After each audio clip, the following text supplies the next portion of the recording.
Welcome to the listening show, the show that you can listen to. Walter, the year is 1932. You're a beautiful but plain girl named Leslie Overton. And Leslie is missing her man who went off to war.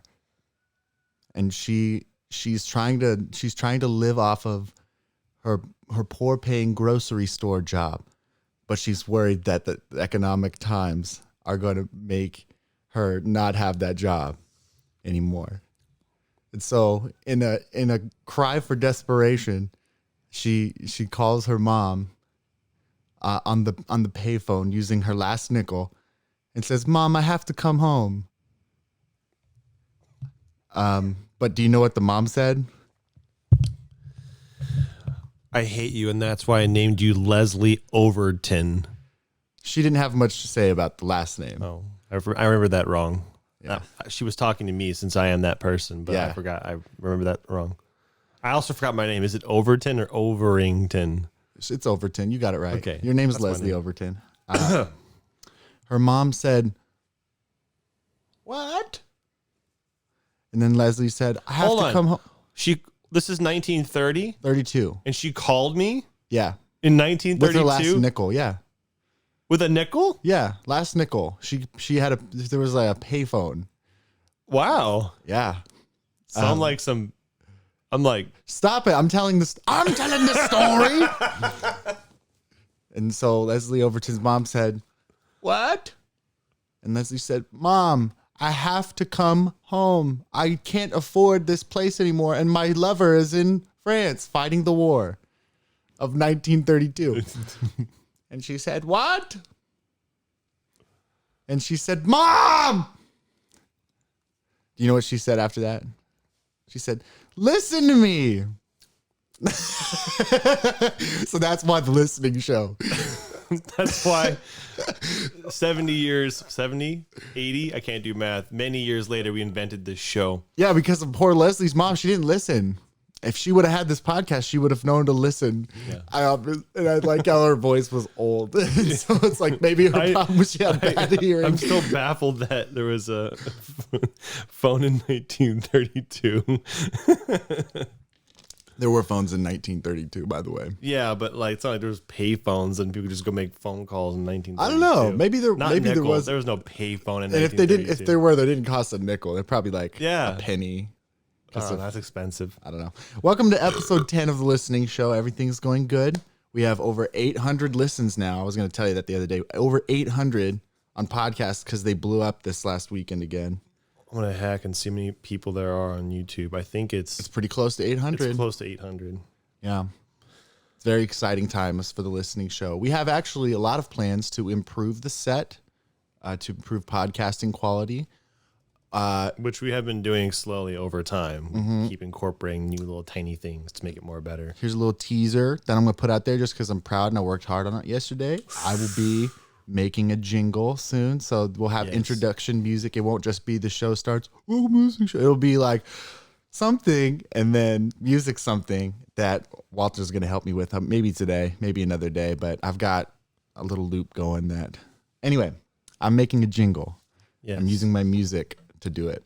We're excited. Today's topic, we're going to talk about sleep/dreams.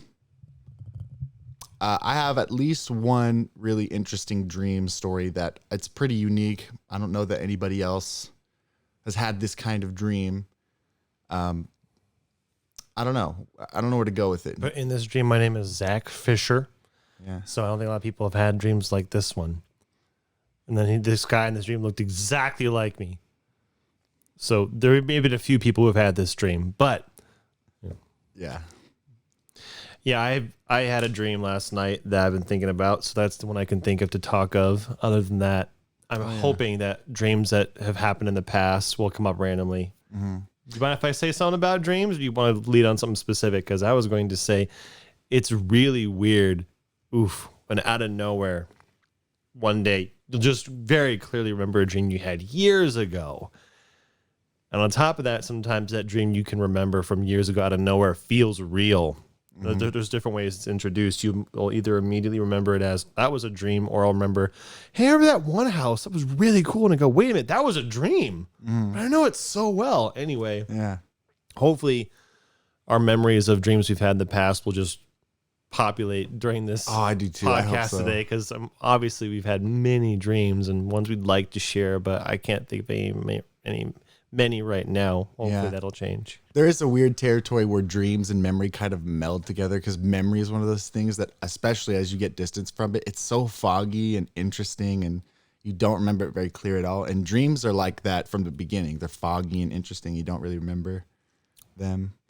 Yes. But so I hope that we come up with dream stories too. I've got at least 3 that I remember really good. Really good, really well. I remember them really well. So this morning we went to breakfast and you said, I had this interesting dream. I was like, wait, before you tell me, we should figure out what topic we're doing at the podcast today, because if we do dreams and stuff, then you could tell it there. And he goes, I'd be okay with doing it that way. So I want to hear your dream now. Okay. I think I've derived just about as much meaning as I can, because, the further you get from dreams, the harder they are to remember, the more memory they become. You think this dream had meaning? Oh, that's what's so fascinating about it. I'm convinced there's some deeper meaning in it. I've been trying to extrapolate it because it's interesting to me. It's not the dream itself. It's what it means that was interesting, if that makes sense. Yeah. No, so you think the dreams have... I think this one did. Okay. Wow, this is interesting. I want to talk about dreams with meaning after you tell the story. So in this dream, I don't remember everything, and I know some details are more important than others, and I've been trying to, for one thing, figure out which of the details I've remembered matter. So in this dream, it was me opposite of someone else. In this dream, though, and I think this is important to the meaning, we are essentially characters, specifically me. I'm playing a character. I'm playing a villain, but he is the villain. He's like the devil. Not really the devil, but he's the worst person. He's, and I know this, my character, I should say, knows this, the character I'm playing, but, he's someone who has committed murder, theft, but he's also got like all the money in the world. He's got it all through the worst possible way. And my character is in a similar position where my character wants what he has, but he's on top. And the instigating incident, again, it's maybe not important, but it's what it means. He had just beat his wife, and she had a pearl necklace, and all the pearls were scattered on the ground. And so my character, see, this is me playing a character. I have to do what he would do. I was like, well, I want those pearls. So I picked him up, and of course the pearls mean nothing to him. They're not of any value really, but they're not mine. And if anything, they're his. And that he not like he needs reasons to want to hurt me, but that gives him all the reason he needs. So he pulls his gun and points it right at my face and says something. And I wish I could remember the words. I remember what the words were about though. And I guess that's enough. And my thinking was, well, there's nothing I can say that he hasn't heard that would put him above killing me, because he's done this before. Like, what's the last thing he would expect to hear? It's probably just the truth, and probably someone who's not begging for their life or something. And so my character says something to him like, man. But within 3 seconds, like, I figure that's how long, unflinching, right? Like, I actually lean forward and I say, like, right at him something like, I don't remember what it was, but we had this dialogue where I said most of the stuff, which I hate this interpretation of it, but in one form or another, it was, we're not so different. It was this, whatever the words were back and forth, it's like, you got where, I said to him, you got where you are. You didn't get to where you are by being squeamish about anything or by being afraid of anything. And I was showing like, I'm doing the same thing you would do, something like that. And then he like wasn't expecting it, and it really tickled him the right way. I guess it made him really delighted. So like, while he has the gun in my face, he kind of like, while he's just pissed at the world and everything, he kind of like has this little like smirk that comes out. And then he, without saying it, you could know he felt it. What I was, I guess, bringing about him was this feeling of, yeah, someone finally gets it. I hate people who are cowards and who are afraid of the truth and just doing what they believe or saying what they think. I don't know. It was this very interesting moment in the context of a story which we were telling because we were characters. You see this, and I think that's important to the interpretation. I don't care about those pearls. They're not mine. I wouldn't steal them, which is effectively what I was doing, even though they're on the floor. They're garbage to him, but they're still his. And I've been puzzling over it because like there's there's things about it. Archetypical about it. There's got to be. There's something about it that I think could be understood, and I don't have all the details because I can't remember it all, but that's what I have. And I've been thinking, anyway, I think I'm done with that story. In a narrative sense, there's something to be derived from it. Sure. That's what you're saying? There's some wisdom to be distilled, I think. I'm thinking about what I said out loud. It didn't sound very remarkable, but yeah. And this happens with a lot of dreams. You wake up and you go, "Oh, that was awesome." And you think about it later, actually, it's kind of stupid. No, I know what you mean. It doesn't sound stupid to me. It just takes a minute for me to like absorb it. Well, I'm not going to overanalyze your dream for you, but it does seem like that same sort of story about confronting such and such with truth is the proper way to do things or whatever, and like it's the most impactful thing you can do. But I don't know, it feels like there's something sort of it feels like there's an underlying story about the pearls too. I don't know, like that seems like something like, yeah, it was a weird dream. That is. But I was so engaged, and maybe I was engaged with it because I care about acting and it fascinates me. Maybe that was the part of it that made me just like, what's going on here? What's this? What's the theme? What's the story? I don't know. And I was enraptured when I woke up and thought about it. I was like, what was that? Anyway, it's fun. It was fun. Wasn't that bad dream, and I'm happy to never have one of those. I don't usually have good dreams, so an interesting dream is good for me. Yeah. I used to have so many dreams all the time. I don't have as many anymore. Not since I've gotten older. I think that's partly because I discovered like alcohol. I don't know. I could just sleep. Yeah. Well, I don't know. I think chemicals like affect dreams. Like I think if you went like devoid of chemicals for months, including dopamine, I think that you'd have more vivid dreams because your body's like building. I think I read a scientific study about dreams at some point where people are like, if you're like, oh golly, what are some examples? Like if you go on these like water cleanses, you start having more vivid dreams, or if you give up a certain activity for a long time and your body is like missing that activity, then you start dreaming about it or whatever. Well, that certainly makes sense. For example, I remember one time when I stopped drinking for months, energy drinks. And I slept. Not only did I sleep harder, I dreamt when I slept. Yeah. I gave up sugar for about 6 months recently. I say gave up. I gave it up entirely for 90 days, and then I had a cheat day for like the rest of the 3 months or whatever. I recently started eating sugar again. Haven't had near as many dreams, but for those 90 days, I definitely had some dreams. I was like, whoa, weird. They were weird dreams. I don't have a lot of good dreams anymore. Yeah. I think you said that, but I think you kind of alluded to this, that the younger you are, the more dreams you have. More specifically, as you get older, you have fewer dreams.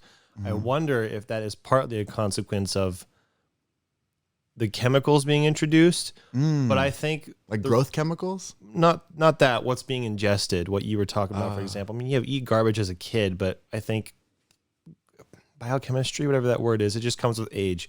But I think the reason we have less good dreams is because we're less naive, and we have more bad things that we're aware of as adults. That's what I've always thought. Well, yeah, dream theorists say that they think that the function of dreams is an evolutionary or microevolutionary theory, basically saying your body is preparing you for when you're awake, when bad things can happen, or when good things can happen. It's basically acting out running scenarios. Simulations and practicing. That's a good way to say it, running simulations. Yeah. Yeah, and that makes sense to me because most of the dreams I have, even like the ones about my anxiety or about my anxieties in real life or whatever, it's like it's the dream with you're naked in school. It's like if I was naked in school, I would not know how to behave, and it's like your brain is reminding you you wouldn't know how to behave if this happened, you kids. Like that's what it is. I think. Yeah. That's why you keep having it because you still haven't figured out what to do if you're naked in school. You have to keep going to school, but I was naked that one day. I don't know. So unless we just answered it, what do you think is the purpose of dreams? Oh, it depends for sure. Because Whoops. what? I accidentally switched cameras. Purpose of dreams. Oh, golly. That implies that there is a purpose to dreams. Well, for the reason you just said, assumedly it's because it's a biological feature that essentially helps your brain or your mind prepare and run simulations. Which I would accept that answer as far as, okay, I'm satiated. That's the best explanation I have scientifically. Okay.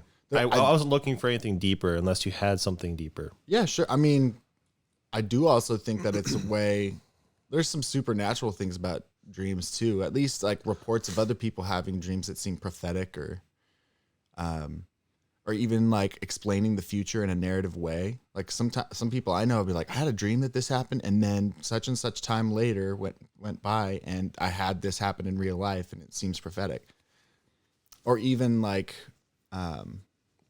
if you believe in God, you think that God communicates through dreams sometimes, which I think that happens. I think you have to be like in a place where He would want to communicate to you for that to happen. So I've definitely felt like before God has communicated to me through dreams in a weird way. I had this, I don't know, should I tell first of all, I have a question about dreams. It's more on the light side before I get into my nightmare story, because my nightmare was like pretty intense, and it's, conditional dreams. We've talked about this before, but we have to talk about this because it's just too funny and interesting. What do you mean by conditional dreams? Dreams in which you can do things that you can't do normally, but in a dream you can if you perform a certain like ritual or like, let me give an example. In some dreams, I'm able to fly, but it's only like in a weird jumping kind of way where like if I jump too high, then I could just keep kind of up in the air. Or there's one dream where I had a condition where I could levitate, but I had to be perfectly parallel to the ground. And so I'm laughing because I basically have had those dreams. I remember yours, but I would only do this. Yeah. And with flying specifically. Yeah.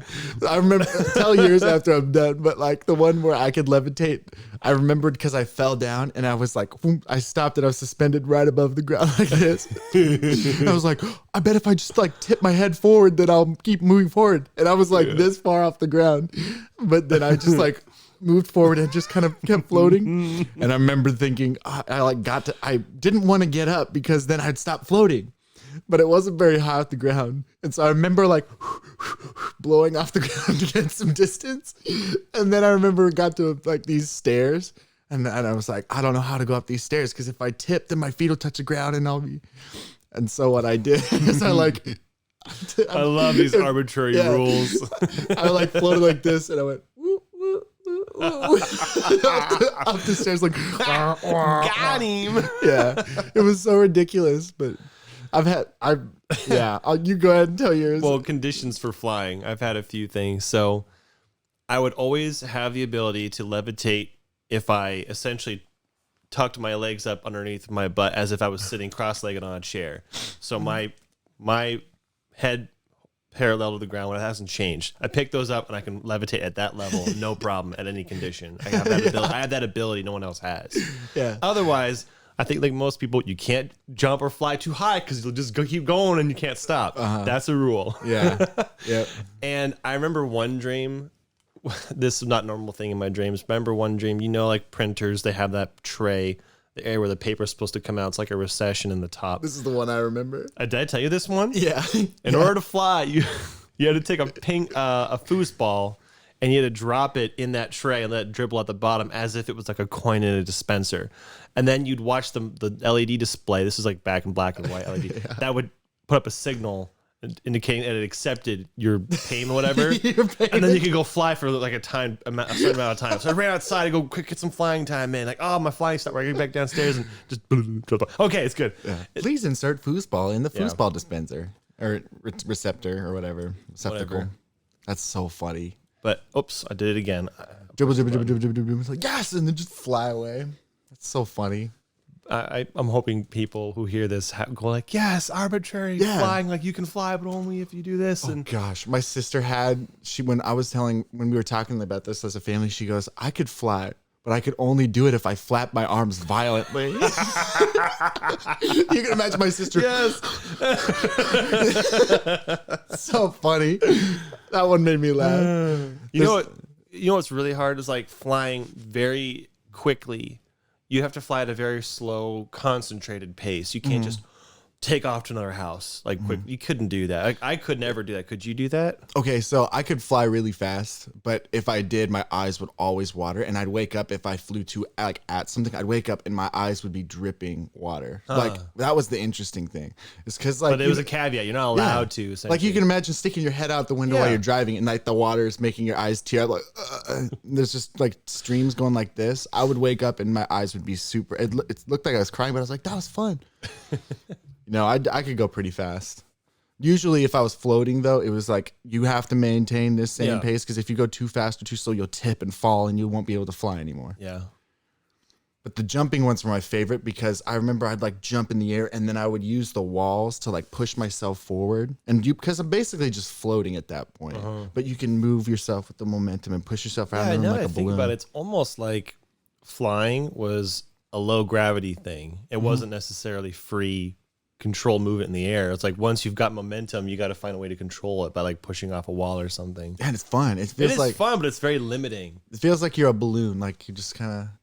My grandma said she had a dream where she said I had this one dream where I blew up like a balloon and I was floating in the air, and then everybody started playing with me and pushing me around. That one made me laugh too.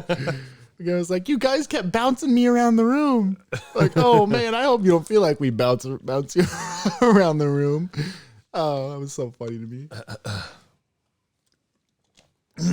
So when you say conditional dreams, flying, was that an example? Mm-hmm. That's one example. There's so many, like I've had ones where I could breathe underwater, but that was just because.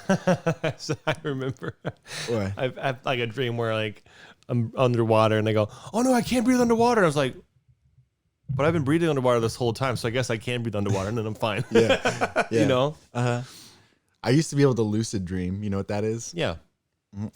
I trained myself to. And this is, I'll get into my story because of this, because I think part of the reason I had my nightmares because I trained myself to lucid dream. So lucid dreaming, for anybody who doesn't know, is a dream that you are in control of totally. You know you're dreaming, but you can stay asleep and completely immersed in whatever world you're in. The envy of most people. Like we all wish we could do that, basically. And it was really awesome. It was too much. It felt like too much power, basically. But I got really into it. I was like 8, and I was reading. That was when I first discovered Google. I was reading about how do you meditate to get into to lucid dreaming, and I practiced breathing, and I did all the steps, and then at some point I just figured out how to do it, and it felt real. It felt like I knew I was dreaming, but I could just do it, and I did it. I probably did it maybe 50 times total. But I remember like I was probably 8 or 9, and I would always do the regular things like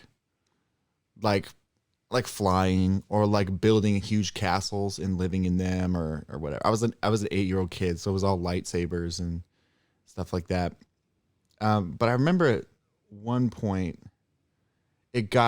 something happened, and it was like I entered my lucid. It was a castle that I came back to every night. I like built. It was what they call a mind palace. Sherlock Holmes talks about it in that show where they talk about your mind palace that helps you remember things and keep things in categories. You would visualize a building that you build in your mind, and then you place different information that you need to remember in different parts of the house. So if you need to find that information again, you can visit that room and you know exactly what the information is. It just helps you categorize things.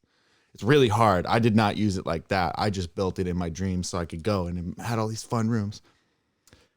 Anyway, this is like another one of my story for movie ideas, because one day I visited my lucid dream palace when I was like 9 or so. And I went in there and something was in there I didn't put in there. It looked like a skeleton of a deer. And I think I've told you this before, but no? Don't recognize it. So I walked in my castle in my dream, and I looked in right in the entry. There was like this deer skeleton, and it was dead, but it was standing up. It had its head down like this, and it had big antlers, but they were crooked in weird ways. And I remember looking at it and just feeling a fear hitting me right away, because I was like, I didn't put that there. Scary, because I did not have control of my lucid dreams anymore. But every night I would go back.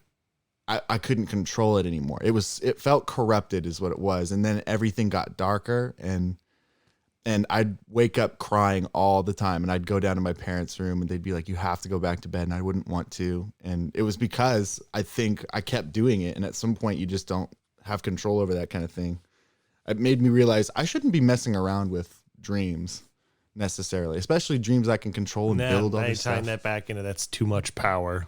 Yeah, that's what it really is. To this day, I won't try it again, because I feel like you're gonna. I wish I had a button for this. You could go into a lucid dream, you'd see it again. Finally, after all these years, and you'd go, "Oh dear, oh dear." Yeah. No, it's oh dear. So I actually had a story idea. I was thinking about writing another book, a novel at some point, where it was about a guy who was escaping his life by lucid dreaming, and then the exact same thing happened to him as me, where something got there that he didn't put there, and it got corrupted, and he was trapped. And that's a fun idea. It's scary, but it's fun. Eventually, this is where it made a weird jump, because it was my mansion home that I built with all these fun things, and the corruption like turned this mansion home into a volcano somehow. That's another one of those weird dream things that you don't know how it got there. But then the nightmare, I had it every night for about a year and 3 months, and it was every night, without fail. It was the same nightmare. My family. We were driving up this volcano, and I was like, I don't have control over this. It was always started the same. Driving up the volcano, we go in this cave, and then cave-in happens. It's completely dark except for the headlights of this Jeep, and my family's screaming. They're taken. And so every dream, it starts that way, and I'm like, I wish I wouldn't have lucid dreamed that one time, because now I'm at this volcano where my family's being taken every night. And then that deer thing, the dead deer thing, those are after me. There's many of them, and they're so creepy. I drew up one time, but they don't move like regular things. They wake up and they glitch at you like The Grudge. Oh, I hated it. It was so scary. As like a 9-year-old, it was just so scary. I'd just wake up crying. Anyway, I think it had some meaning, and the meaning was like, you think you're in control of your life, but not kind of thing. Maybe it's because I'm thinking about my dream, but I think the meaning is very much the same. It's that you think, okay, I'm going to start with yours. I love the idea that this lucid dream world you've made is of your own making, and consists of all good things. Mm-hmm. And you think you're in control, and to some degree, at some point, I don't know if this is important, you think that you are all those good things. That is who you are, until this monster, whatever the word is, appears, and you go, I didn't put that there. But the truth is, and this is the scary part. Whoa. You did put that there. That's what's... yes. That's cool. And so I was just thinking about that and about my dream. It's like something about how my character said, I'm not above you. I'm not above anyone else that you've killed. Mm-hmm. I'm just as bad as you are, but you're no better than me. Right. Something like that. I don't know. It was I was starting to pick up this, but I love that idea that you described. And I was like, that's what makes it scary. Yeah. That, and you're like, who put it there? Until you realize it was me. Exactly. Kind of like, yeah, whatever. That's fun. At some point during this podcast, I'll explain through the rest of the dream. I could do it now or not. There's more to the dream. It was a long dream. That's what I was trying to warn you earlier. Like, if we talk about dreams, it might take a while. I think people would want to hear the whole dream. I'll make it quick as possible. You can imagine having this every night for a year means I had this dream upwards of 300, almost 400 times, basically. I think it was 420 times, because it was about a year and 3 months. And every night I was a firm believer in God. I'd pray I didn't have the dream, and it would not work. I'd have it. Anyway, so it's all tied in with my belief in God as a young a young kid, and it's when my first faith crisis happened. Like, God's not real if he's making me have this nightmare kind of thing. But then it was me. It was my fault for building this fantasy world that I could escape to. And anyway, so the dream starts always driving a Jeep up a volcano, cave in, family's taken. This I remember. Yeah. And this is the part where it sort of became like a write your own novel or whatever they call those. I know what you mean. I just don't know what it's called. It's like those varying stories where they give you choose your path or whatever. It's a fork tree story. It's a multiple choice story. Mm-hmm. And so, but it was multi-dimensional because I had complete control once the cave-in had occurred. I was completely in control. The Jeep had one long rope in it. I'm guessing this is a Cherokee, by the way. What? The Jeep? Is it like a Cherokee? A Wrangler. Oh, it is a Wrangler. Yeah, it was open roof. Was it a 2-door or a 4-door? Do you know what color it was? I don't know how descriptive your black. dreams are. It was a black. Was it dark green or was it black, or do you not know? Oh, it was just like tubing, really. It might not have even been a Jeep. It was more like a what do they call those? The caged things that go up that can go travel off road. It's not really important. I know it's not important. I was really just curious how much you remembered or how big detailed wheels. it was. Big wheels. I didn't focus on that as much. The focus points of that were that the headlights were left on, and there was rope in the trunk, and you climbed into the trunk because it was open face. I climbed from the back seat into the trunk, and I grabbed the rope first, and then I moved the car. I had to learn how to reverse a car, and I moved the car like this so it could face. There's this crack in the cave, and when you got through the crack, you had to use the rope to get down, but then you tie the rope to a rock and you climb down. Then it was a labyrinth, and that was the part I was in. I was stuck in the labyrinth for months. It was probably a year that I was just, every night I was just running around this labyrinth and I could not get out. And eventually I talked to my mom about it, or my dad. I can't remember which of my parents, but I would describe the dream to them, and it's a mental block. Like, you're not going to get out of the labyrinth. You have to force yourself to find a way out, kind of thing. And it was the same. I tried everything, and as soon as you'd see one of those deer creatures, they just glitch at you, and you'd wake up, and I'd be crying, and it'd be scary.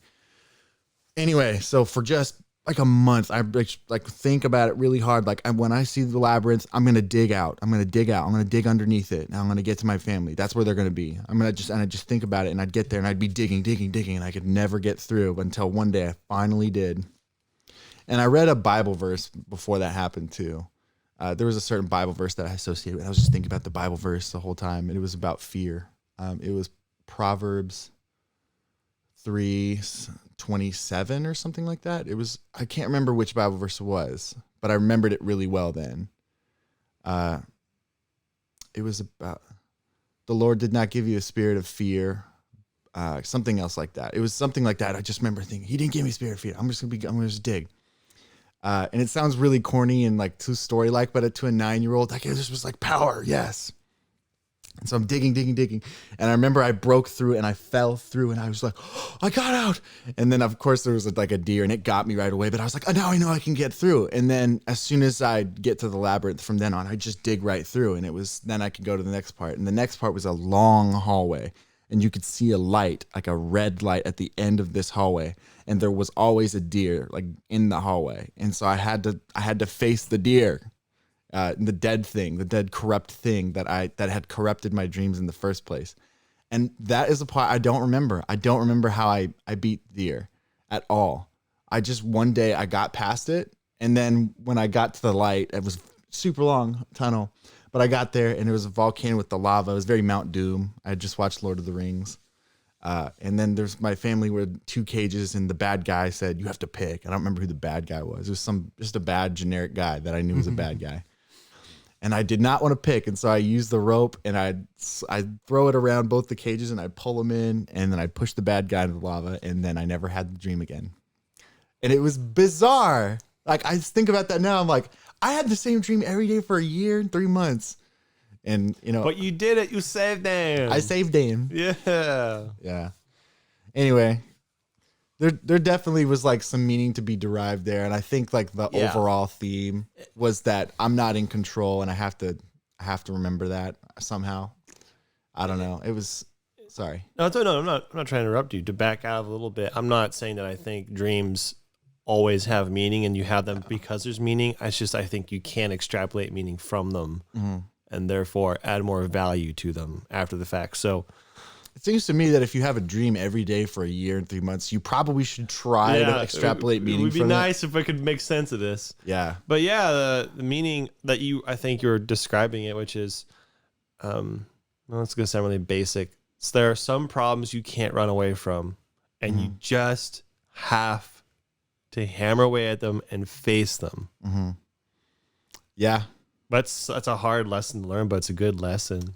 It might have been, honestly, maybe that dream, the lessons to be derived from it were not for that time in my life. Maybe that's such a memorable amount of time to have the same nightmare. Maybe that'll apply to me right now. Maybe there's something I need to hammer and know there's no way around this. I just have to go through it. That was the part that makes me wish I could figure out how I got through that deer. Yeah. Because I was like, that was the part that I need for my life right now. Yeah. Maybe you'll remember that later. Yeah. Or it'd be scary. Yeah. What if the dream comes up later? The crazy volcano stuck in my family's in cages part. Yeah. It was all very Spy Kids and like Disney bad guy thing. It wasn't like they were real stakes to a kid. Yeah. Like, of course it's in a volcano and your family's in cages and you have to pick. Of course it's a volcano. Yeah. Of course they're in a cage. Yeah. Yeah. Well, yeah. You think you're a 9? I was 10 when the dream stopped. Yes. So I had one dream that happened as a nightmare that happened over and over. I think I was 6, but it was it was childish and it was almost entirely comprised of cartoons. I remember what it looked like, or part of it. It was like a cartoon. It was like I was watching a movie and I had no control. I just had to watch it every time. It sucked. It wasn't 100 times, not that much. It was for a few months. And like you, I'd prayed to God that it would go away, and it didn't. And I was like, he must hate me. Yeah. It does not sound or look scary in my mind at all, because it was a cartoon. It was predominantly pink, fuzzy white cloud pink, and it was like a mural that was just going by. It was actually all moving to the right, and so I remember the direction it was moving. But in this pink cloud, you'd see this pocket of this cartoon playing, this one playing. So you had like these pockets going by, basically, and some got closer to the camera than others. Isn't that weird? Yeah. But the one part that scared me was it was actually from a legit cartoon. I remember the music in my head. There's music, and it's how'd it go? How to describe the music? It's like what they would play for a scary tense part in a princess movie, like Sleeping Beauty, or like just really fast. Yeah, like string. It's okay, and like whimsical but mischievous. Oh yeah. Okay. Anyway, as a kid, of course it's scary. It's a scary part of a cartoon. So it's anxiety inducing. Right. It's like faster. Well, the one part that was scary and it's stupid is in one of these cartoons that was going by. It was the, I don't know what the dog is called, but it's from the Lady and the Tramp. It's the one that's small, blue, has a mustache. It was that dog, and it was facing straight at the camera, just the head, and its eyes were closed until it got right in front of you. Then it just opened its mouth and stuck out its tongue like, "Oh yes, I get to eat you." And which the idea is unnerving or scared. It wasn't a scary image. It wasn't demented. It was just a cartoon dog. That dog from the Lady and the Tramp. That dog, too. it was that one. I don't know why. And I had no aversion to the dog in the cartoon. I liked him. He was cranky and stuff, and I relate to that. But no, I don't know. That's all I remember. That was the one dream I know I've had several times. Interesting. But not as interesting as yours. And way less original than yours. I would say that's pretty original. Like, no, it's good. Pink It was made up entirely. Music? It was made up entirely of cartoons. Like every bit of it came from cartoons. The music was some variation of something I've heard in a cartoon. Mm-hmm. The Disney cartoons you would have watched back in the 90s. Yeah, it's just like that. I would be terribly interested to hear if any of our listeners have had reoccurring dreams or reoccurring nightmares, because I've never met anybody who like me has had a nightmare every day for a year. Well, not for you. I don't think that's normal, but I'm certain. Well, I shouldn't say I'm certain. I would bet most people have had a reoccurring dream at some point in their lives. Yeah. Yeah. I've had other reoccurring dreams too, but it was usually like twice, maybe twice in a row I had it, or maybe 3 times total. But I don't remember those so much.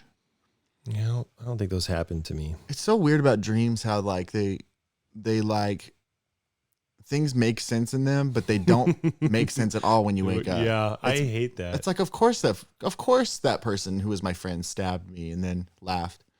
I had a dream one time where one of my friends we were making a sandwich and we were laughing together, and she was making a peanut butter jelly sandwich, and I was just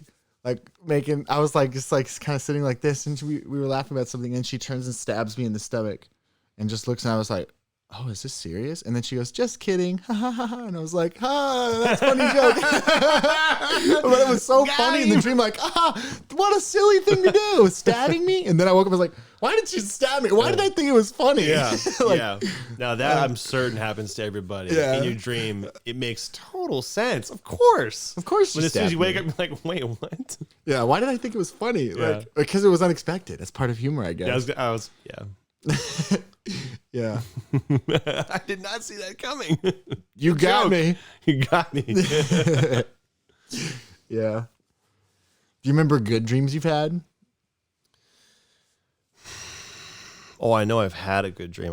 I was just thinking like, I'd have to think about it and hope something comes to me. Nothing comes to mind. Do you have a good dream you have in your memory? I've had many good dreams.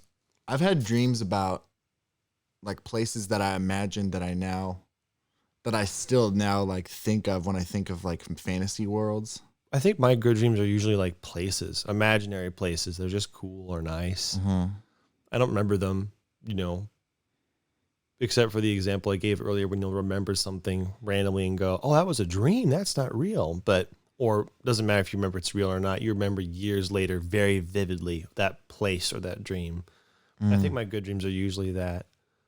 I know I had mostly bad dreams, but who would have mostly good dreams? I don't think anybody has. You're right. I don't good think dreams. so. If our dreams are, what would you call that? Representation of our lives or our world, would it make sense that they're mostly bad? I mean, if someone told me, my age, 30 years old, if they told me I have mostly good dreams, I'm like, really? Yeah.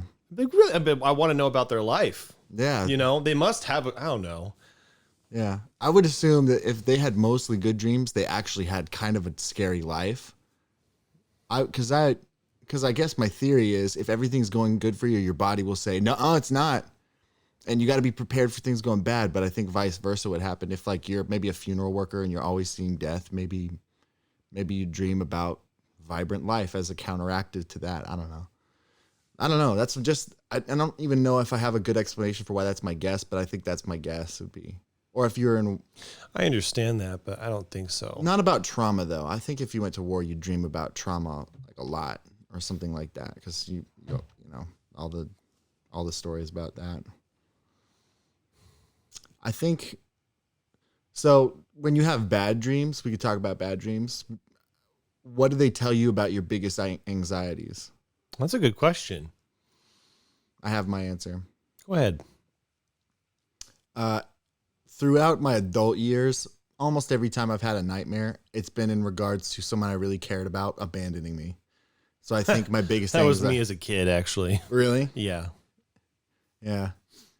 And they were pretty upsetting dreams. Like, till pretty recently, I've been having those about, either an ex or, a family member or something. And it always has to do with them either picking somebody over me or just completely neglecting me altogether. Yeah. For me, it's never somebody else. It's just they don't want you anymore. Yeah, exactly.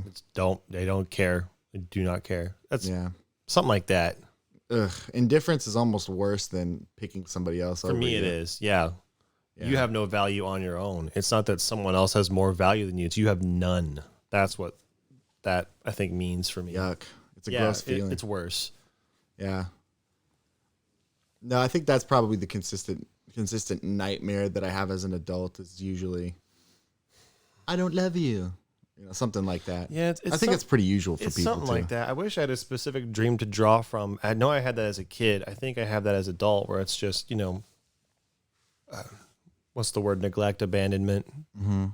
Or here's another kind of nightmare: a great dream that you wake up and realize it couldn't be true, or it's not true. You mean you wake up because you realize during the dream that it can't be true? Either that, or when you wake up, you realize I'll never have that. Sounds horrible. I can't think of ever having that myself. Like, I know. yeah, I don't have to give an example. Well, People have had if you those have dreams. an example, please do give it. Like, okay, so after the first time I broke up with she broke up with me the first time. I broke up with her the second time. The first time we broke up, I obviously had lots of dreams we were still together, and I woke up and they felt real because they were exactly like it would be if I was with her. But woke up and realized, oh, that's not happening anymore. Yeah, I've had that. Ironically enough, we got back together and we did have that again for a short while, but that's a pretty bad dream too. Even if it's a great dream, it's like, oh, so great, but then it's like not real. Yeah, it's kind of cliche and not too original, and kind of what you were just said. I had something like that. I dreamed that was with my ex, and then it seemed all real, but then me in the dream said something that I didn't say consciously, but once I said it out loud, it made me aware that it wasn't real.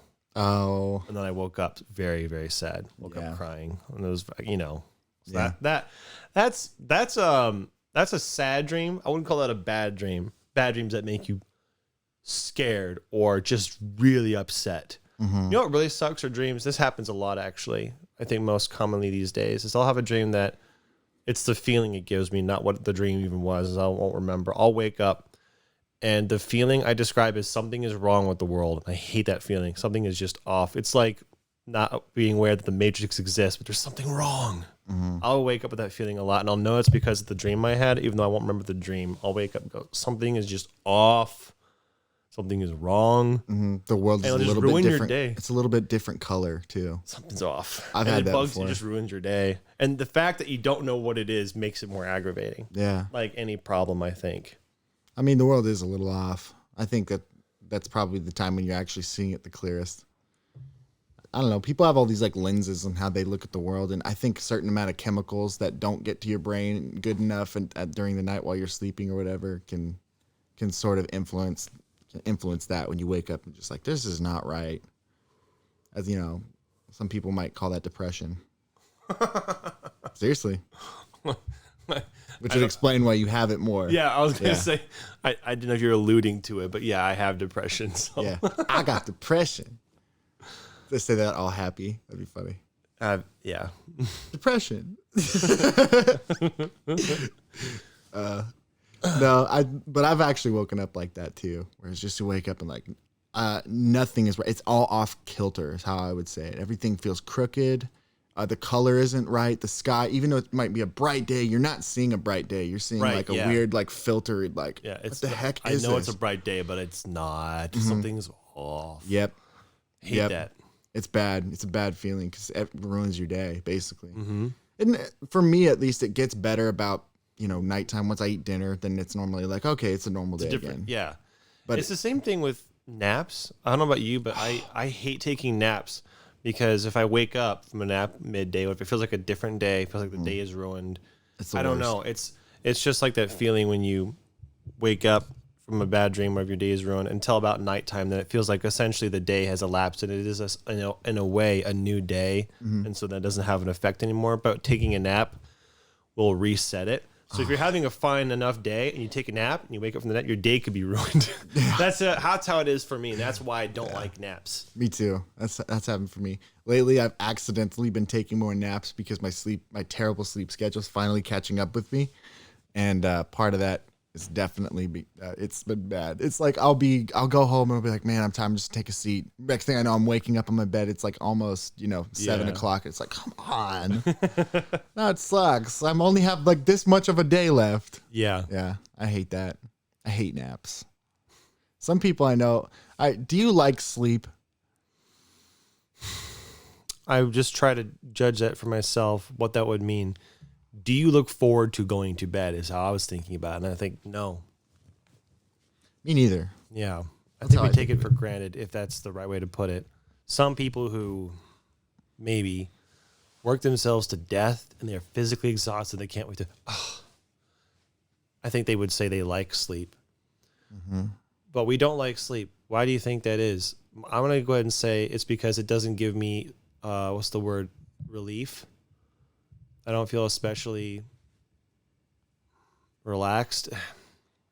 Am I hitting something similar with you? Is that why you'd say you don't like sleep? It doesn't offer me anything.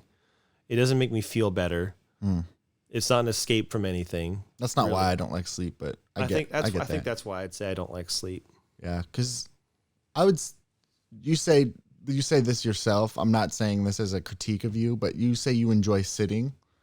Like that's what you do for your job is you sit and then you move while you sit. But I'm always sitting. Yeah. Yeah. So maybe it's because you've technically been resting a lot. Yeah, so like sleep is not rest for you. Sleep is just not being awake. Yeah. And awake is still kind of restful. I was thinking about that when I said people who work themselves to death, use their whole bodies every day and they're physically exhausted, and then that is their reprieve. They get to finally rest. That could understand them saying they like sleep, but maybe that's why I don't care about it, because I'm not physically worked. Yeah. I know people who don't work hard, but they like sleep, and it's like, that's weird. Yeah. Anyway, why don't you like sleep? It's a waste of time.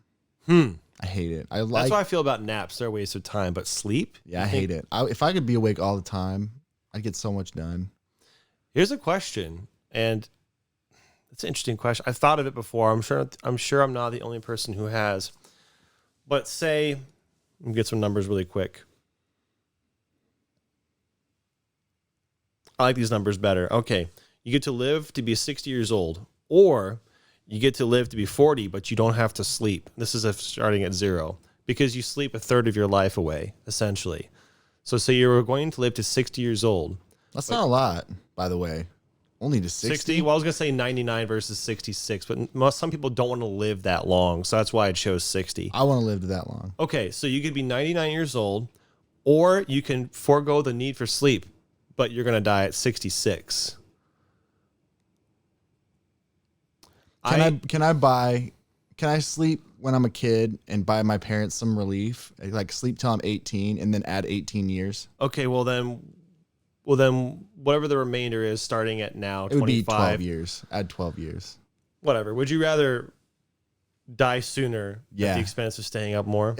So if it was the numbers where you die early at 80 as opposed to live to 99, but you don't have to sleep if you live till 80, for sure, I'd rather not sleep. Well, yeah, at some point it becomes more obvious, like to 100 years old, but because those years aren't as important or useful as, that's why I chose 60, because some people, like I said, some people don't want to live to 99, but would that still apply? I think it would for you. You'd rather just be awake and live less. Yeah.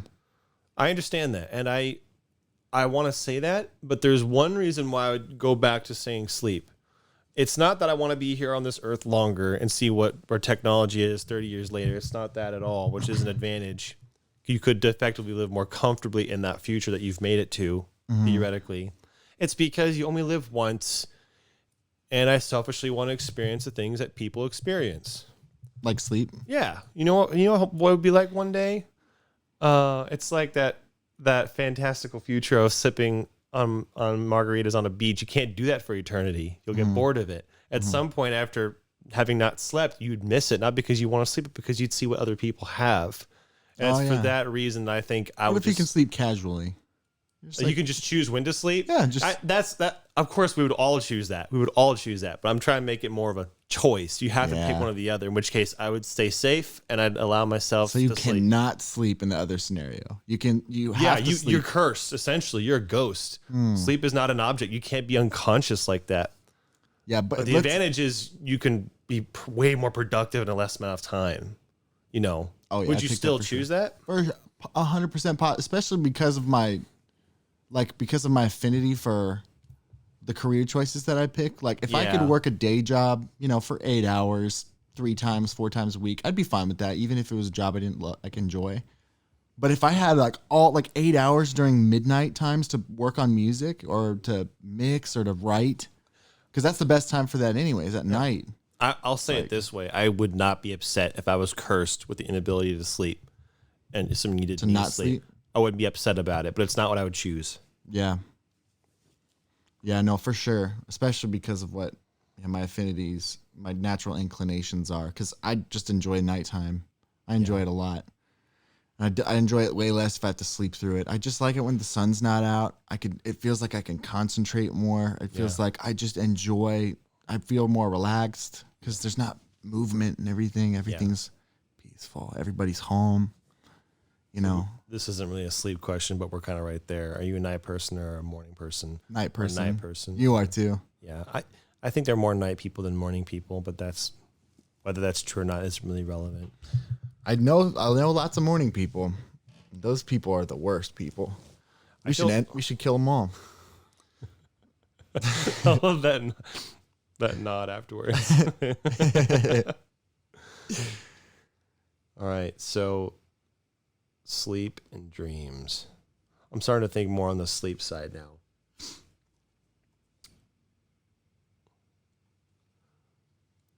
Here's one strain I'm thinking about: the purpose of sleep, not the purpose of dreams, but the purpose of sleep. Your body obviously needs it, but your mind needs it too, from what we can tell scientifically, because you will go insane if you don't. Yeah. And I wonder why that is. Like, why weren't we built? I wonder, why weren't we built to just, what's the purpose of sleep? Yeah, why weren't we built to just be awake the whole time?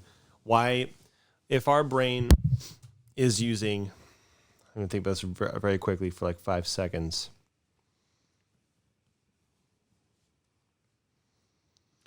If our brain is at like 100% capacity during the day and then 30% capacity at night,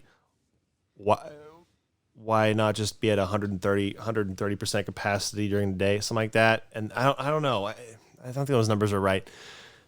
Obviously, it would seem in a way, if we were awake for too long, we'd think too much and we'd go insane. Why do you think we'd go crazy if we were awake for so long? I think it's because we'd think too much. So why do we go crazy if we stay awake? Well, if you think about just what the brain is, it's just like electrical circuits and signals. It's the same reason you turn off your TV every once in a while, is because if you leave it on, then it'll just get fried eventually. It'll get too hot.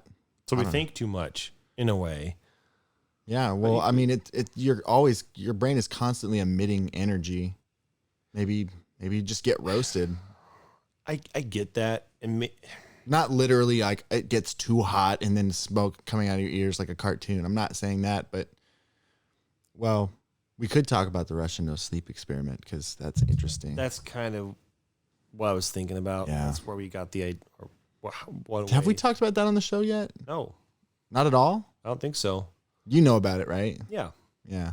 Did I tell you about it, or did you just hear about it separate? Well, I've heard about it on my own via YouTube, but I know you should say no. I'm pretty sure you've told me on your own as well. It's so interesting. I wish we could just talk what we remember about it, because I don't remember all the exact details. I don't want to recite it because it's not important. All I was doing was gleaning from it the fact that people need sleep because they will go insane. Well, but that wasn't unique to that experiment, you know? To contextualize, the Russian no sleep experiment was literally an experiment where people in Russia, scientists in Russia, rounded together all these either prisoners or inmates, and then they threw them in a room, and then they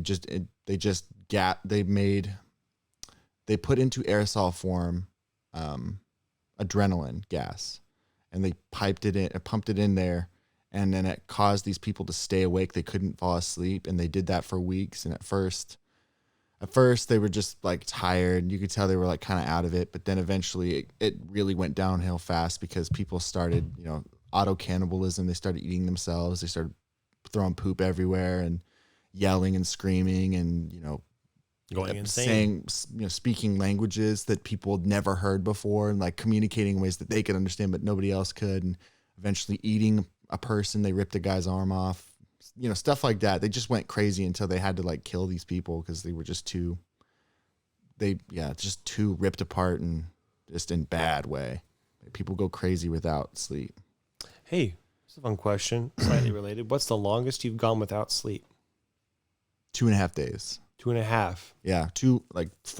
50 hours, 56 hours or so. That's pretty darn similar to me. It was just over 2 days. So that was so awful. What was that like? Besides awful. It was it happened on my birthday. I was my 12th birthday. It was a surprise birthday party my mom threw, and she Surprise! You can't sleep. well, it wasn't that at all. It wasn't that at all. It was. She was like, "We're gonna go to the church because we have to pick something up from the church." Like, okay. And I got to the church, and of course, they had rented out like one of the church rooms, and all my friends were there. And surprise! Like, oh, it's such a cool time. And we spent all night watching Lord of the Rings, and I was just so happy that everybody was there that I just stayed awake through the night. And then the next day, I was so tired for most of the day, and then I'm like, I'm just gonna keep staying awake. And I think I stayed awake until the next day, and like 4 a.m. I fell asleep. I tried playing Mario Party 4 all night when I got home. It was the weekend, so I could. And you didn't have to go to work because you were a child. I was 12 or whatever. 11 maybe? Maybe I was 11. But watching Lord of the Rings helped keep me awake all the way through. Excuse me. I've also stayed up all night other times. There was a time when I was at a party, and this is when I worked my first bank job, and someone was like, "You should come to this party. It'll be fun. It'll be lit. Woohoo! We're gonna drink." I was like, "Okay," but I gotta work tomorrow morning, so I'm not gonna stay long. And I stayed long, and I literally, I got to work, and someone dropped me off at work, and I just, I was not in a good way either. I was very intoxicated. But someone drove me to my job and dropped me off, and I waited there for an hour. And I basically like kind of zoned out, kind of fell asleep for about a half hour, but then I had to shake myself and get up, and then I had to go work. And my poor coworker, I felt bad for her because I was like, "Hey, I didn't sleep at all. I'm going to just like lay on the floor." And she was like, "You look bad." I'm like, "Yeah." Anyway. The longest I was awake, was a similar amount of time. It was when I flew to Hawaii, which is the furthest I've ever traveled. So I was up early. I can't remember when I flew during the day, but I could not sleep that night. I'm not sure why, if the flight had something to do with it. And of course, the change in time messed me up. But by the time I got to Hawaii, it was time for me to go pick up a motorcycle. And I was like, I haven't slept in over 24 hours. I'm worried about me driving, but I got to go get it. And so I did it. And even though I felt awful, my motor skills worked perfectly fine somehow, especially when I got on the bike. Suddenly it's like I had just enough focus. Mm-hmm. But then after 48 hours, it was the morning again. So that's 2 nights. And I didn't manage to sleep until afternoon, like 1 o'clock. I slept for like a really hard 5 hours, like 1 to 6. And it felt really good. Mm-hmm. And I was up for like 3 or 4 hours and went back to sleep that night. But yeah, over, 54, 56 hours. It was at a very inconvenient time, but it happened, not because I wanted it to. I just couldn't sleep for some reason. Maybe it was the flight. This is a weird thing about like weird sleep schedules. Best night of sleep I ever got was about 2 months ago. And my sleep schedule has been terrible, so don't judge me. I basically stayed up till 4 a.m, and then I went to sleep, woke up at 7 for my job, slept 3 hours. I got home and I was like, I'm pretty tired. I think I'm going to just go to sleep early. It was 7 o'clock. And I slept for 3 hours again. I woke up at 10.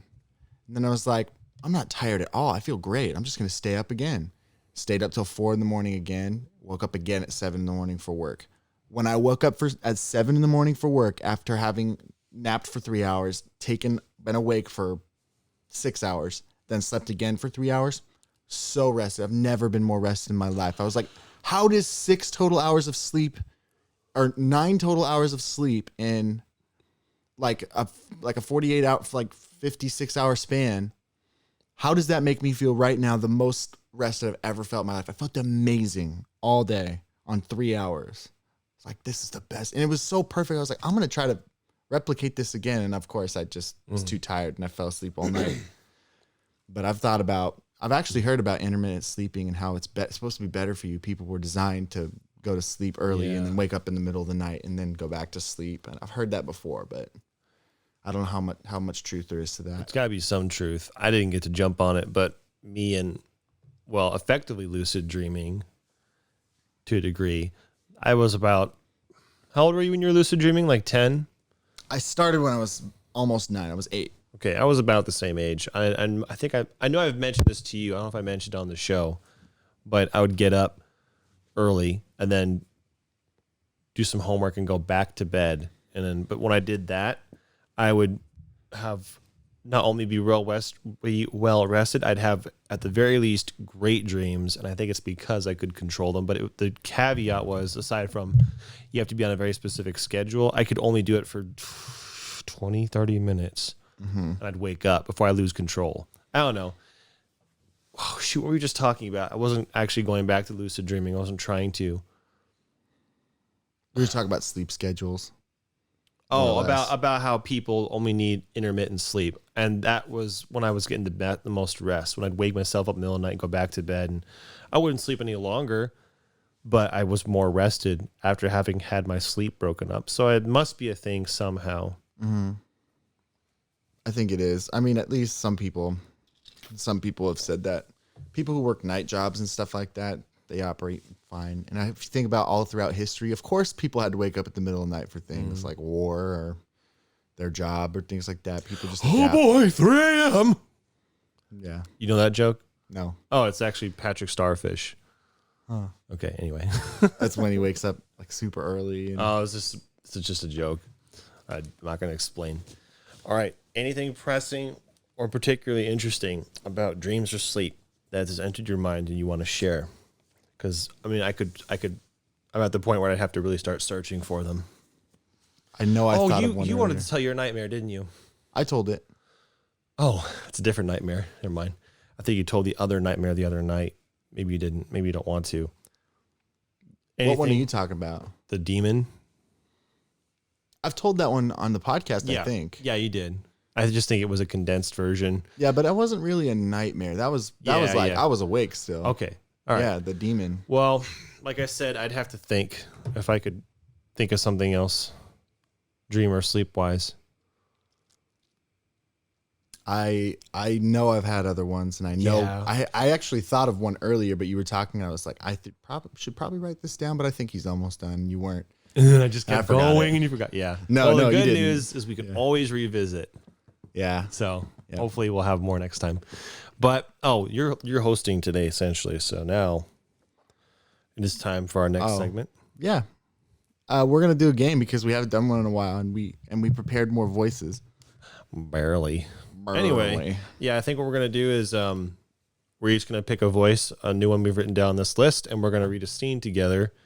Or I guess actually we're gonna just improvise a scene possibly because we couldn't find scripts. I think we'll just go. I'll go through Disney movies, and if I'll think we'll just think of lines to say. We'll struggle a bit here. So, all right, you want to just go through the list? Yeah, we thought. Per person or like read them all? Or what are you doing? We could, if you wanted to do a scene. Let's pick a scene. Emperor's New Groove. I'm trying to pick a movie we know since we could do this from memory. The table scene. I was actually thinking about that dinner with broccoli. Is that what you're thinking about? Yeah, I don't know. There's three people there though. Yeah. How about when Pacha sees Emperor Cusco for the first time? Pacha, you're the first guy. You're just the guy I wanted to see. I am. Where does he fix the problem? Do you know that scene? I don't know it anymore. Oh, it's such a good movie. How about I do Cusco since he has most of the dialogue, and then you can just play along as Pacha. You're going to be Batman. Christian Bale's Batman. Yeah. You're picking for me? Well, if you're picking for me, I get to pick for you. I was just going to be the Heath Ledger's Joker. Well, they really should be in a dynamic together. Between the two, is that the one you want to do the most? Yes. That has a stand, so you can set that there. We can both look at it. Oh, I guess I should do that. You might need to help me out. Well, that kind of works. That's good. Okay. Yeah, between the two, I would like to do Heath Ledger as well. I'll do Batman. Okay. Is your voice going to be okay? Because he's got a lot. I'll be fine. Okay. It'll be easy for me. All right. So we're gonna do that. We're gonna do that scene. I don't know it well enough, but yeah, we can pick a different one if you want. But otherwise, just gotta improvise. Go ahead. Start it, and I'll see if I remember it. Pacha, you're just the guy I wanted to see. I am.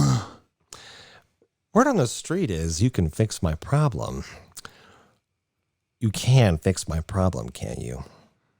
I don't know this scene. Sure, I'll do what I can. Sure, I'll do what I can. I just stepped back for a moment to appreciate the ridiculousness of the scene. Batman and Joker having like a business deal. My problem. That's great. You're just that's just what I wanted to hear. Are you aware of just how important your village is to the Empire?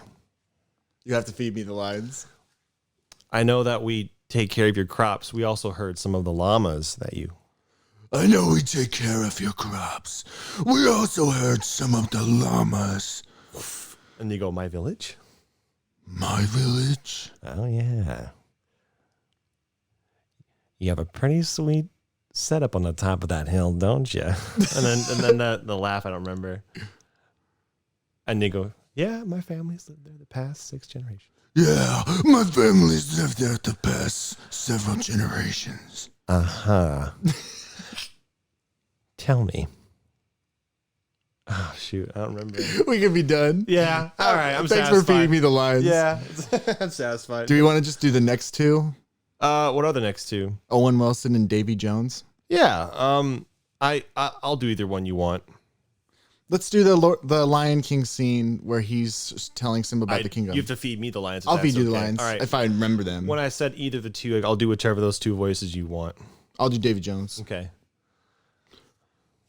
Everything the light touches is your kingdom. You gotta feed me. Wow. What's that shadowy place over there? Does he say wow? Wow. He What's that does. That's shadowy great. place over there? Perfect. Yeah. Oh, Wilson's gonna say wow. Yeah, that's why I picked it. Wow. What's that shadowy place over there? You must never go there. I don't remember his voice that well. Davy Jones. You can switch if you want. Otherwise, just do your best. I'll do Yoda. Never go there, you must. I can't do it. No, not switch between us. Stick with Davy Jones. Okay. Or we switch between us, but just keep going. You must never go there. Wow. Let's be done with it. Oh, Let's really? do the We next- can do a bit more. What's the next thing that I'm supposed to I don't say? remember it. That's why I was Oh, like, that was it? what's that shadow? You must never go there. Yeah, I don't remember what's after that. I'm sorry, I just don't know movies It's as well okay. as you. It's I don't want to feed okay. you the wrong line. Next time, if we can't think of one, we'll just have to improvise a scene completely. Well, let's do a third one, and maybe for a fourth we'll improvise. But let's try a third here. So the next two are Jack Sparrow and Yoda. I'll do Jack Sparrow. Okay, I'm just as comfortable with either. I can't do I'm Yoda. I'm squeamish on both. So I guess I could try, but whichever Jack one you Sparrow. want. I can't. Okay, whatever. I'll do Yoda. Let's do a scene here. I'm Yoda. Mm-hmm. Okay. Do you know the scene when Yoda walks in on Darth Sidious in Revenge of the Sith? You go, Master Yoda, he survived. Master Yoda, he survived. Surprise? and do you know the next line? No. Your arrogance blinds you, Master Yoda. Now you will experience the full power of the dark side. Your arrogance. Your arrogance blinds you, Master Yoda. Now you will experience the full power. Now you experience the full power of the dark side. I can't do it very I well. was just like, I don't know what voice you're doing. Yeah, it's not Jack Sparrow. Okay. You want to do it Full again? power of the You want to dark keep side. going or switch? It's up to you. We could try switching. I'm not on my game right now. No. I think it's funny. I want to keep going. Okay. So they actually cuts away from that scene and it comes back. Awesome. And then Sidious says something. He says, I've waited a long time for this moment, my little green friend. That's you. You're supposed to say it as Jack Sparrow. I've waited a long time for this moment, my little green friend. Waited a long time for this, my little green friend. This sucks. I'm imagining that dub over the movie and it's hilarious. Yeah. This one. Oh, and then one more line. Alas, the Jedi are no more. Alas, the Jedi are no more. Not if anything to say about it. Anyway, Okay, we gotta do a different one. and then I got a bit more. Okay. At an end, your rule is, and not short enough it was. Doesn't sound like him at all. Anyway, That's pretty good. You did better than I now did. we can be done with that. All right, now do you want to improvise a scene so we can literally just let's pick a voice we really want to do because we're going to do it a lot, and then we'll just go. Jason Statham. You want that one? I'd like it. Okay. I'm trying to. What does that say underneath Palpatine? Barack Obama.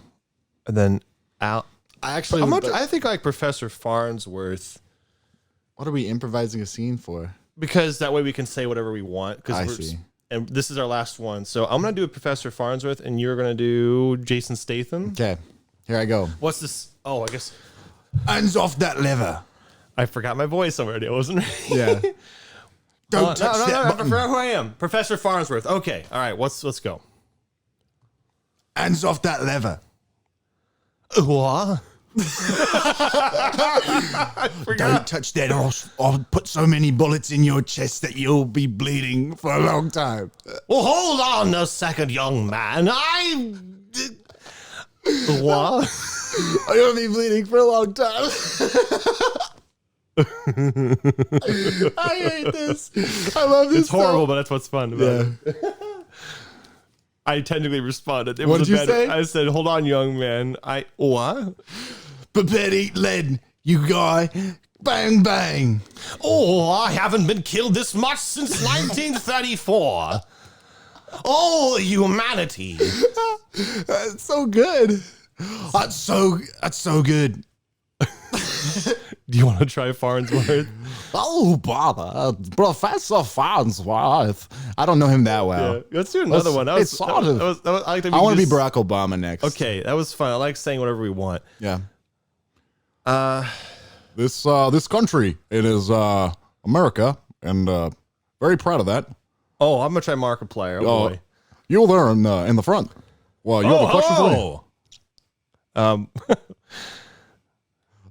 You have a question for me? Hello, everybody. My name is Markiplier, and I'm here with Barack Obama. That's right, folks. How's it going? Now we're gonna play a game where Barack Obama inducts me as the president of the. Oh, you're gonna be the president of the president of the United States. Well, sure, I'll be the president of your country. That's really good. So you put your hand on the Bible. Oh, okay. Let's go. Here we go. You're gonna say after me. I, Markiplier, gonna be the president. I'm Markiplier. Gonna be the president of the United States. Will be the president of the United States. The end. The end. That was fun. Woo! I like doing Barack Obama. I'm gonna do another president now. Okay, all right. I'm gonna be fun. Bill Clinton. One more. Bill Clinton. You started singing. Who's under Jason Statham trying to read Chris that? Griffin. Oh boy, who's under that? That's Professor Farnsworth. How about you be Aaron from Game Grumps? How about you be Aaron's girl voice? Okay, all right. I think I know what that one is. So Okay. you're Clinton. I'm Clinton. I'm Aaron's girl. Hi there, beautiful. What, you wanna come back to the cafeteria? Whoa, step back there. I can't remember what she sounds like. That's great. Okay. Well, That is too close. if you just want to come with me to the cafeteria, I'll come make us a nice I'm not coming with anyone. tuna salad sandwich. Oh, okay. All right, now let's go over here. Walking over with this beautiful young lady. It's only fitting Bill Clinton's with, with the young lady. Your hair smells like roses. Thanks. This is a predominantly platonic tuna sandwich. I sure like sharing lunch with you, pretty lady. Well, no, we're not munching. We're going to drink this tuna salad. We're going to drink the mayonnaise out of our sandwich. Oh, gosh. I'm trying to avoid these sexual Good innuendos. work. Yeah. Good. work. That was fun for me to do. Was it good for you too? Oh, yeah. Thanks for the sandwich time, lady. Oh, okay. Gosh. That was horrible, but It was pretty bad. it was fun though. Yeah. It made I up could for do it. George W. too. If you wanted to do George W. Bush, talk about Texas, talk about painting paintings of Wait, you want to talk about Texas? You bring in Larry the Cable Guy or somebody like that. paintings with war veterans for the country of America. It's pretty good. That sounds like we should have a presidential debate or something. Yeah, we should. You pick a president. I think the economic sanctions shouldn't dictate whatever I want to do because I like wearing my boots underneath my jeans, but everyone's saying you should wear them outside your jeans. What say you? Hold on. The people have voted together in concordance with the laws of this nation that you simply cannot, under any circumstances, wear these jeans. They clash completely with your boots. Well, let me just tell you, this is something I've been thinking about some when I'm on the toilet. And on the toilet, if you pull your jeans down, they can't quite go around your boots. And I'll tell you, every time I go to the toilet, Not so fast. wait, I gotta finish this one thought.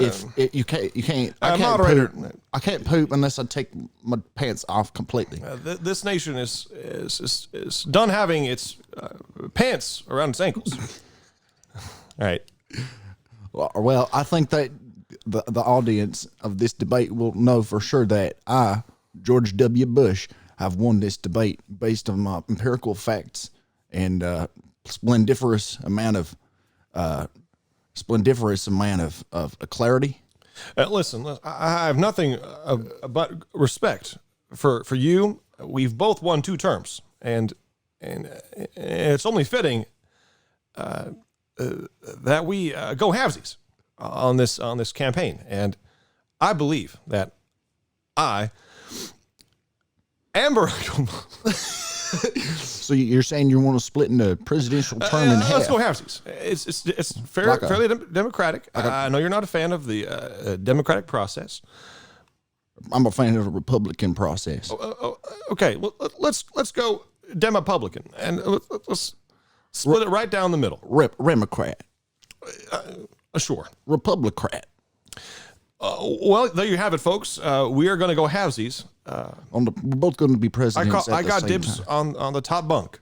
All right. I reckon that if you don't mind my jeans being draped over the corner of the bunk there, this should be a very symbiotic relationship. Yes. That's fun. I like being presidents. That was a fun game. Okay, well, that was better than the other thing. and you know what? This might have been my favorite episode because Dreams was really fun. Really? Yeah, Cool. but I'm we glad to hear have many more potential favorites to go. So I don't feel like it's a strange thing to say. Oh, this is my favorite one so far. Well, cool. I'm glad you liked it. It sounded like you didn't like it. When No, you said it's fine. Yeah, my favorite is definitely our space episode because I just love space. Yeah, and this is one of those episodes like Space that we'll be able to revisit. So, all right, let's close this out. All right, your show, bud. Yeah, everybody, thank you for all of you who have subscribed on YouTube. Go do that there. Be By the way, looking for more announcements. You said we're close to 800. We're at 796. Yes, we're close to 800. We are close to 800. We're right there. So I was right.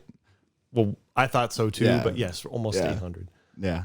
Well, anyway, thank you so much for supporting us and keeping on listening to us. And we will see you next time, Lord willing. Lord willing, we'll be back here right on these beanbags, and we can communicate together. America, hell yeah, Texas.